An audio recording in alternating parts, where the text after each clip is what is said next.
everybody, welcome back to my channel. Ew, it was cringy. It's Eris, of course, as always. Today I wanted to be the part 2 of the craziest things I did in active addiction, because I feel like my last video was kind of rushed and I didn't really take the time to think.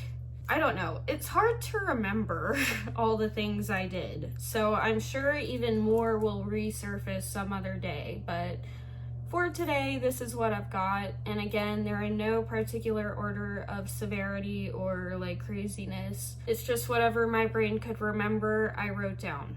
Let's get into it. So first of all, I slept every single night when I did sleep with the lights on, because I was so fucking paranoid all the time. So anytime I would try and go to sleep, like if I needed to take some kind of downer to help me go to sleep, I would sleep with all the lights on. Number 2, I hate this one. It is so embarrassing. Like right before I got sober this last time, I was contacted by a company and they wanted to interview me for a job. It was a $40,000 a year salary, plus uncapped commissions, plus all these benefits, 401k, health, everything, and they were contacting me. It was a 3-step process for the interview. I knocked the first 2 out of the park, it was going great, and then I had to go back to the company for the 3rd and final interview. I was so nervous that I drank like a bottle and a half of wine before this interview. And then when I realized I was too fucking drunk, I was like, oh no. So then I tried to level it out by snorting a bunch of meth. And it was like, I can't even remember the interview, but I do remember getting anxious while I was talking to the like hiring manager or whoever that guy was. I don't even remember who he was. He was important though, but I remember getting anxious because he would ask me a question and I would go on like a 10-minute long tangent, and by the end of it I would forget what the question even was, so I would just wrap up my answer with, so yeah. And I was trauma dumping too, I remember that. I even mentioned that I had a past with substance abuse issues and that I had overcame it. Meanwhile, I am drunk and on fucking ice. Number 3, I tried to get pregnant with my second abuser, who was also my drug dealer. We were ordering, never mind.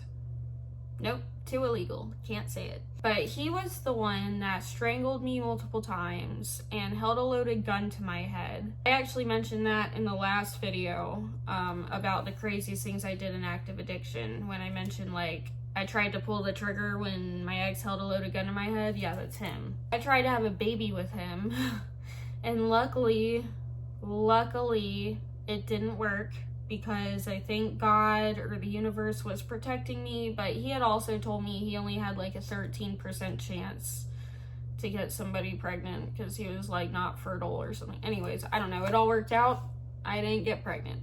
Number 4, this was at the beginning of addiction. I went into work hallucinating. I was partying really hard all weekend, and I actually did not live in my hometown. I lived in a town an hour outside of it, but I still worked in my hometown on the weekends, and I went to college during the weekdays.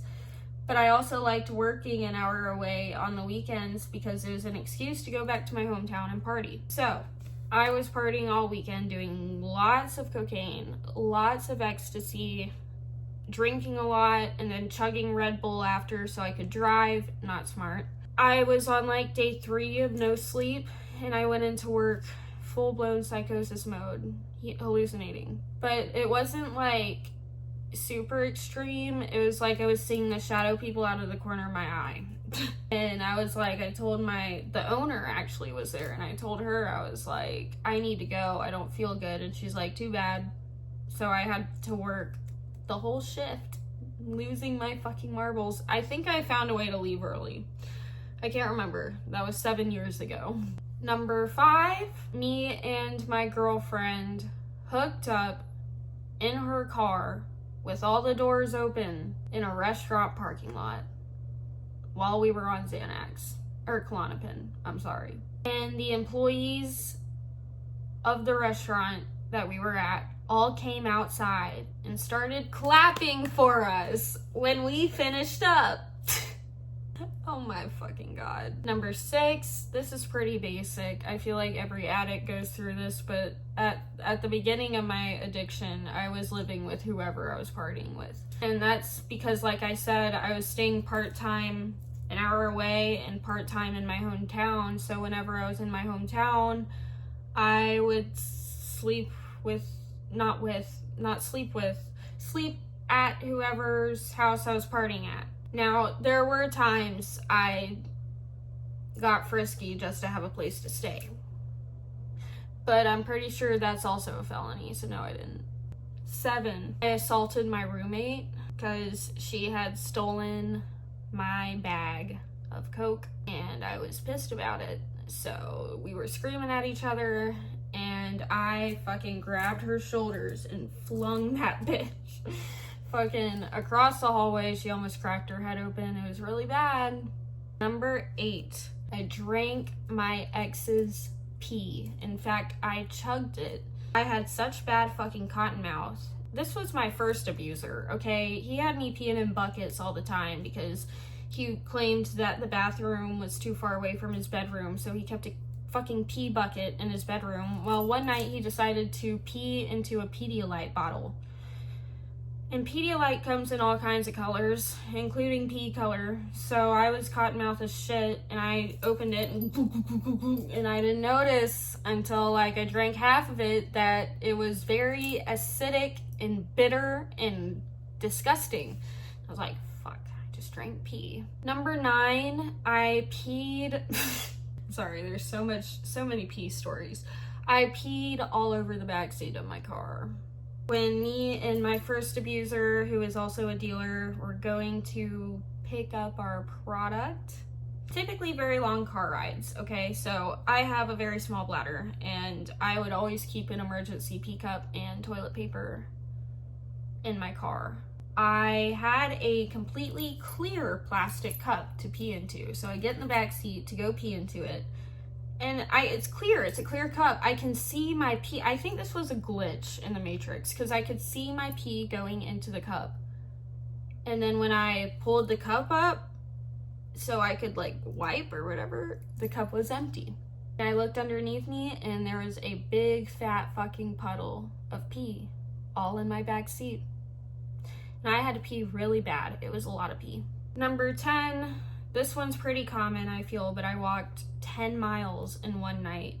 And this was actually like 8 years ago. This was before I consider my addiction to have began, but I feel like I need to start saying 8 years at this point because 8 years ago I was doing a lot of ecstasy and a lot of Vyvanse. So that was basically the beginning, not the coke. But anyways, yeah, this was when I was 17. I was doing ecstasy with my boyfriend, and my phone recorded that before midnight we walked 5 miles, and then after midnight we walked another 5 miles. So we walked 10 miles in one night.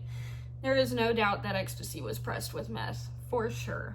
Number 11, also pretty typical. I took my drugs to rehab, or otherwise known as intensive outpatient.